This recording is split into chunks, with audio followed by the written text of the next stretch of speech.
If you were granted the power to eliminate or erase any dissenting opinions surrounding your name, your gameplay, or your character, how would you wield this power?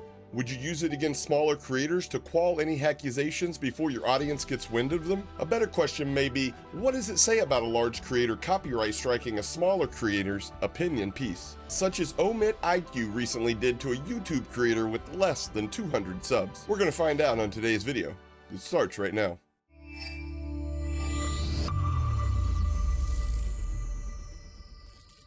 What's good? What's going on, YouTube? Hope everybody's doing absolutely fantastic, and welcome back to the channel. On today's video, I'm going to be sharing my opinion about a recent event that's been taking place behind closed doors, in which a Warzone content creator by the name of EYEQEW, who is a Twitch and YouTuber with just under 30,000 followers. And EYEQEW recently issued copyright strikes on videos from a small YouTube creator that, as of the recording of this video, only has 148 subscribers and goes by the name of ToneZilla. If you guys haven't heard of ToneZilla, he's a content creator that makes hacker hunter type content, and he also streams all right here on YouTube, and has recently had videos in which he evaluated EYEQEW's gameplay that were picked up by Bad Boy Beeman's gaming news channel and covered by Bad Boy Beeman himself.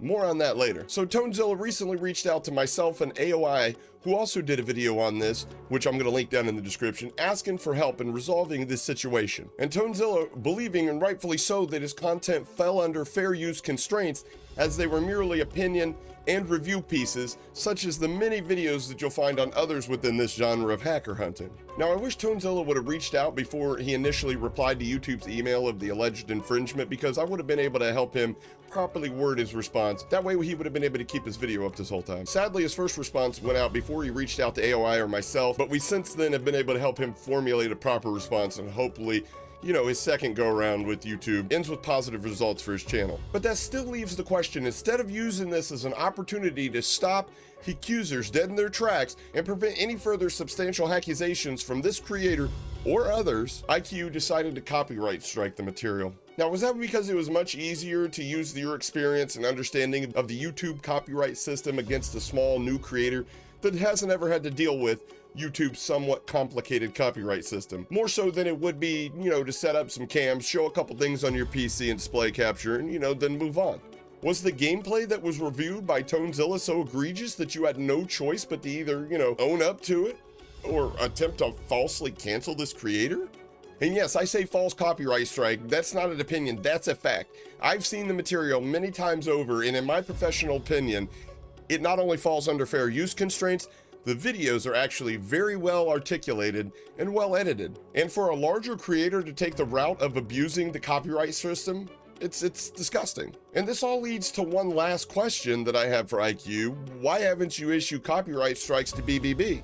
Or have you, and his team just has the experience to deal with false claims like the ones that you're making against ToneZilla, and they didn't go anywhere? Because, you know, there's absolutely zero basis for copyright infringement. And what's worse for EYEQEW is now ItsHapa has his eye on your gameplay. And I happen to not only know my way around the YouTube copyright system and how to properly reply, I'll be sure to make my own evaluation of EYEQEW and the legitimacy of his gameplay in the near future. And if I was EYEQEW right now, I'd probably rescind the copyright before it gets to the point that the channel comes under YouTube scrutiny for abusing the copyright claim system.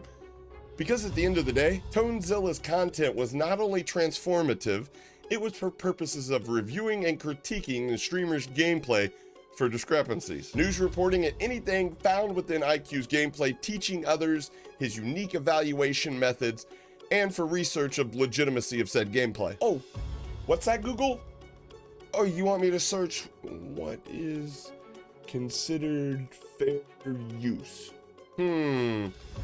Looks to me kind of like ToneZilla's content falls right in line with the, you know, fair use. So to wrap it up for y'all in the simplest forms possible, ToneZilla made a video regarding the gameplay from EYEQEW, evaluating the legitimacy of his gameplay, and in doing so, criticized EYEQEW's gameplay, and EYEQEW issued a false copyright strike against him instead of, you know, disproving ToneZilla's accusations. But I'll let y'all be the judge of why a large creator would do this type of thing to a smaller creator.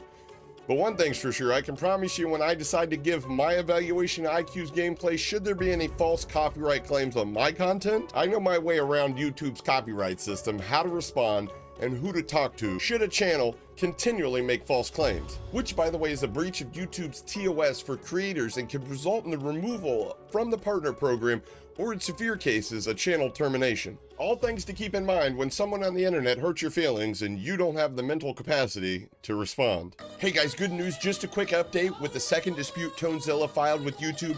He's now been notified he's won his dispute, so golf clap for everybody that helped that was involved. All right, so his channel's been cleared of his channel strike falsely placed on the channel by EYEQEW. Now, if only YouTube would just punish those who falsely copyright strike people. So definitely down in the comments, let me know how you guys feel about a larger streamer copyright striking a smaller streamer merely for their opinion, instead of doing the alternate, which would have been simply disproving any of the accusations that this small streamer was making. And if you guys think this false copyright approach shouldn't be tolerated, make sure you smash the like button for me and subscribe with the notification bells enabled so YouTube lets you know when I upload new content like my evaluation of EYEQEW, his gameplay, and any further disgusting behavior from this streamer. Or to be notified when I go live, right here on YouTube. And with that, you guys have made it through another video.